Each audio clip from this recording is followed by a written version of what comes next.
which contribute to put out the fire by one drop of water at a time. We should also be like that hummingbird and do our part in energy conservation for a sustainable future. So, for saving energy, let us all work in synergy. Thank you and have a nice day.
Targets ఇచ్చారన్నమాట. మీరు కంపల్సరీగా ఎంత తగ్గించాలండి. So India కూడా మన టార్గెట్లు చెప్తారు అనమాట. మేము ప్రస్తుతానికి ఎంత ఎనర్జీ వాడుతున్నాం, ఫ్యూచర్ లో ఎంత తగ్గిస్తాం, ఎంత కన్జ్యూమ్ చేస్తాం.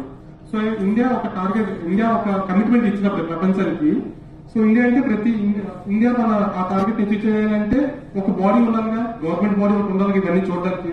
ఆ బాడీ పేరు BE అంటారనమాట, bureau of energy efficiency. So ఈ బాడీ ఏం చేస్తుందంటే ఇండియాలో ఎంత ఎనర్జీ కన్జ్యూమ్ అవుతుంది, ఏ ఇండస్ట్రీ ఎంత కన్జ్యూమ్ చేస్తుంది, ఆ ప్యాటర్న్స్ ఏంటి, వీళ్ళు ఎక్కడ సేవ్ చేయగలరు, ఇంకా ఫ్యూచర్ ప్రాస్పెక్ట్స్ ఏంటి, ఎక్కడెక్కడ ఇంకా ప్రొవిజన్స్ ఉన్నాయి సేవ్ చేయడానికి, మనం ఇది చూసుకుంటాం అనమాట. సో అది కాక ఇండస్ట్రీస్ కాక ఇది జనరల్ గా అన్ని మొత్తం అనేది చూసుకుంటుంది. సో వాళ్ళు ఏం చేస్తారంటే స్టార్ రేటింగ్స్ అని ఇంట్రొడ్యూస్ చేశారు. Don't forget to like, subscribe and share the videos.